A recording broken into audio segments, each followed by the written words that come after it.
The big city of Fantasy Town was a beautiful and shiny beacon of progress, but deep underground in the filthy sewers of the city was located the Thieves Guild. Nobody knew why a group of criminals would locate their HQ in the stinky sewers, but wait, no, we actually know. James, again, a generic Thieves Guild in the sewers.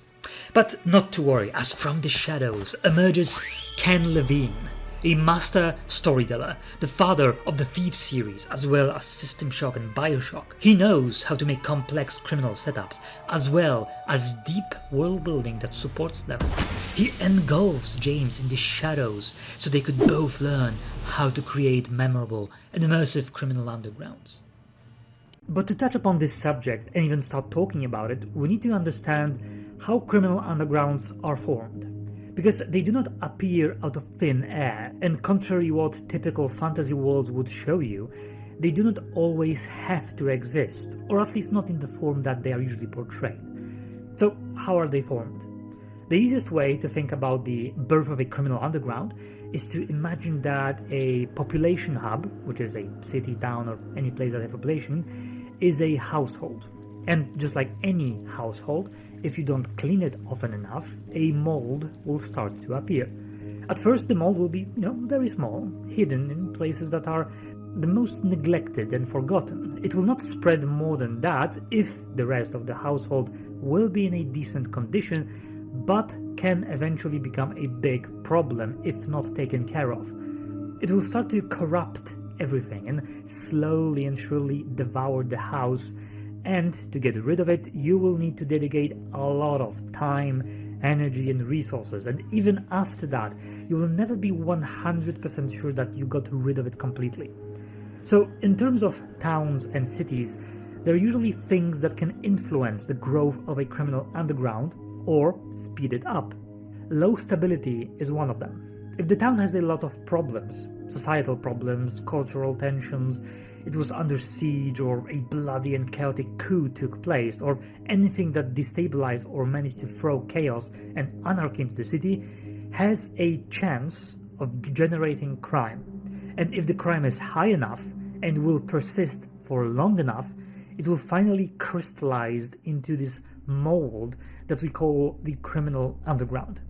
If suddenly a popular good is being banned for some reason, and there is a high demand for that good, then, well, the demand will be met, just not the official and entirely legal way. And this can absolutely give birth to some powerful crime organizations. You could see, for example, that in the US during the Prohibition era. However, there is also another way that they can be formed, which is much rarer, but it does exist, and is a very interesting idea that you can actually put in your story and use it as a part of a plot, which is intentional creation. So the city might be stable, right, and have no way of generating any type of chaos or instability, but maybe a noble or a high-ranking politician would really find convenient if suddenly there would be a big spike of crime, because that would show the weakness of the current ruler and will allow to dispose of him. And well, if there is no crime, we can just, make it, sponsor it. A group of cutthroats can be also very useful for, silently eliminating political opposition without putting any suspicion on yourself. There's plenty of uses for people that work outside of the law. Wait, what? What do you say? You say that this can backfire and cause other internal problems? Well, don't think about it, we can deal with that later. Now we need some useful nobodies to further our political goals. The first thing you need to understand about the overall organization of criminal undergrounds and those things, you need to understand that this is not some kind of big unified force that just, collectively form a thieves guild. Like, whenever I hear a thieves guild in a fantasy story, I roll my eyes. That's not how criminal underground works, because usually there is no sort of kind of a guild that unifies those people. There are gangs, there are syndicates, and there are criminal organizations that are very much shattered and divided, because the entire premise of that, it's very cutthroat. There's no such kind of organized, unified thing called the Thieves Guild. Depending on how badly crime has got, the way the criminals organize get more and more sophisticated. If we are talking about petty crime, right, then it's usually just small gangs, maybe some loose association between local pickpocketers and burglars, just so they don't get into their own turf, right? But suddenly, when a big-time smuggling operation starts, or a violent gang is powerful enough to threaten big establishment with protection money, those can become very big and very powerful very quickly. And as their numbers and power grows, the more of a threat they become to, well, to everything and everyone. But, it's not that simple. Gangs, depending how stupid they are, and if they manage to acquire a lot of power, then usually they are not stupid, are very careful to not get the attention of the local power, the local militia and guards. You need to remember that gangs and criminal organizations don't want attention because they will lose any open violent conflict with highly organized and well-equipped guardsmen that usually protect the town or a city. And even if they win, well, what gives? Criminal organizations do not exist to conquer, but to, have money and control.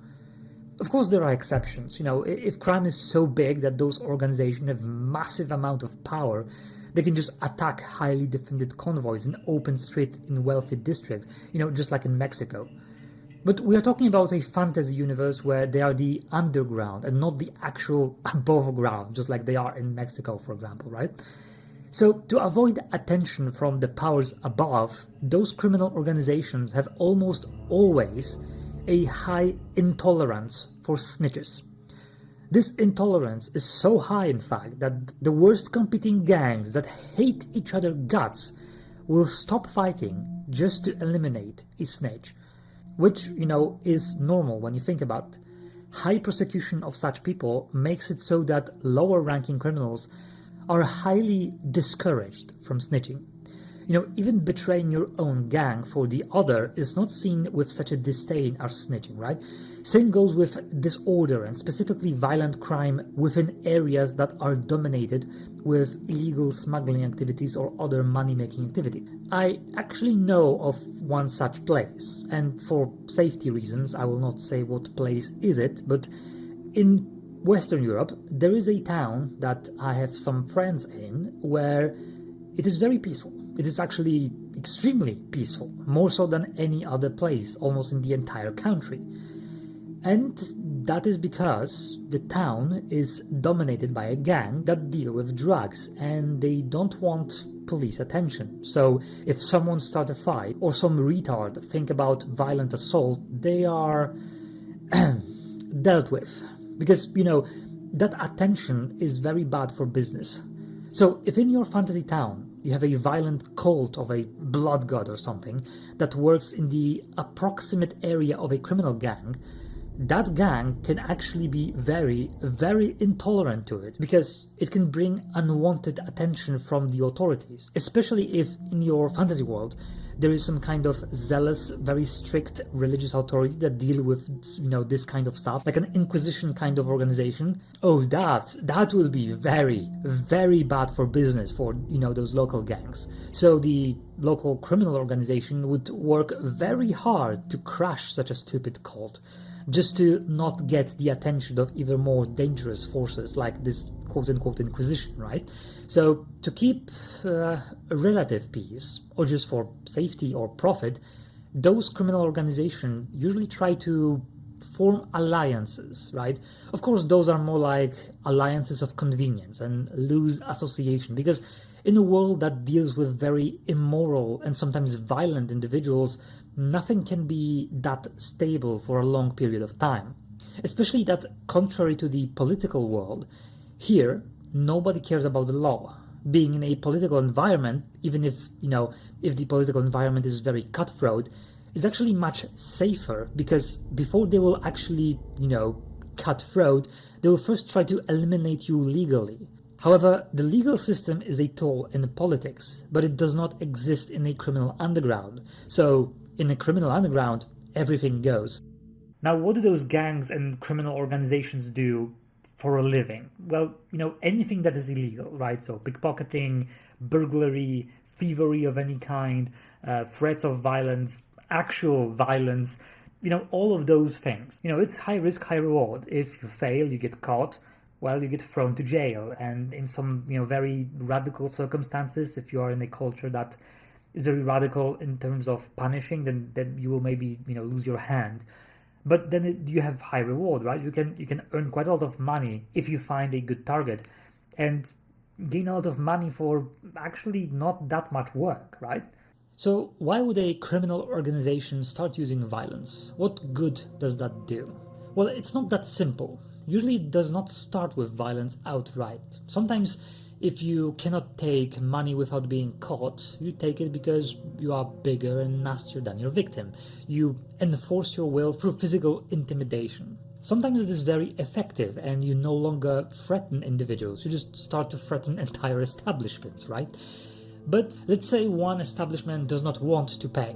Maybe scaring him off by destroying some of his cargo will make him comply, but turns out this guy is a hardy individual and he actually fights back.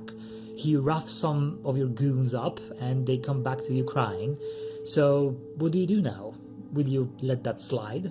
Because if you do, now it will show the very bad example. All the properties can stop paying if you just let it slide. So you take revenge for your goons, you make a raid, for example. But then the owner becomes more desperate and, he gathers up some locals who help him out and he fights back, and you see where this is going, right? Violence wraps up violence into a spiral until someone finally dies, and then it's a full-on war in the streets. Now imagine you are just a nobody living near all of that chaos. You might get hurt in all of that, maybe one side will pay you to help them. That's how crime rises naturally. However, not all crimes have bad public eye. If certain highly sought out good suddenly becomes illegal, well, then smuggling is not that publicly denounced because the broader public benefits from that, crime. You can look at the story of Robin Hood, for example. He is a criminal, but there is no public disdain for his action because he gives back big taxes levied by oppressing authorities back to the common folk. So he is technically a criminal. He does something illegal, but not according to the common people. That is usually a very, very bad sign for the authority figures because being seen as the bad guys and the actual criminals being seen as the good guys by the broader population makes it so that it will be now very, very difficult to get rid of them, since almost anyone can possibly cooperate with them, right? There is no public help for the authorities now because the authorities are treated as the criminals. There are also circumstances where a criminal underground can be very useful because, look, this syndicate is smuggling and extort protection money, but they can be a useful tool to look for enemy spies.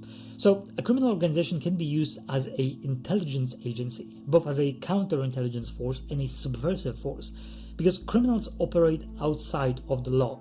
Let's say the city is besieged and the besieging army managed to sneak up some spies into the city before the siege started. Those spies can start negotiation with a criminal organization, let's say, that works inside the city, so they can help smuggle some troops near the gate during the night for a big sum of money and special privileges after the city is taken. Or it can work the other way around. Some intelligence agents from the city can keep a blind eye for the underground activities for a price of convenient information about suspicious new people that arrive to the city just before the siege, right? As you can see, organizations that operate really well outside of the law can have multiple uses. However, they almost always bring a lot of instability with them. World building criminal syndicates and criminal organization is not easy. It's not just a simple thing like you put, Thieves Guild and it's done. Making criminal undergrounds is actually quite difficult, almost as difficult as making a political landscape, because you need to create those organizations. How much power do they have? What is the relations between those things? It's actually very similar if you understand how world building politics work in your fantasy universe. then it will be much easier for you to create a very good criminal underground, and vice versa. If you start from writing crime syndicates and crime organization in the underground, it will be much easier for you to then later on create politics, because there is not that much difference, as much as it sounds very strange, between criminals and politicians. I think you believe me, right? Because in general, both of them focus on power and obtaining a lot of power and a lot of resources. They do have some kind of law enforcement. At least politics have some kind of law enforcement. Criminal undergrounds, not really. They can have, if there's like some kind of big dominating power that can enforce its own will over other organizations. So there is some similarities here.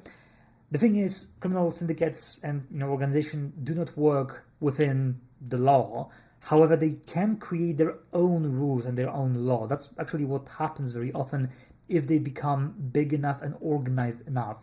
Those mafias, those gangs, they will have their own internal rules that people who belong to those to those factions will need to adhere to, and there will probably some kind of enforcing of those things in a more drastic way than normally, because normally you have the guards, you have the judges, you can go to the court.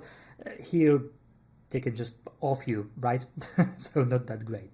However, that will be all for today. I hope that you enjoyed, but most importantly, took value from that guide. And now you will be able to write better crime syndicates and avoid writing Thieves Guild. Please don't do that. That's all for today. I hope that you will have a very great day, and this new year will bring you a great story. And we'll see each other next week. Have a great day.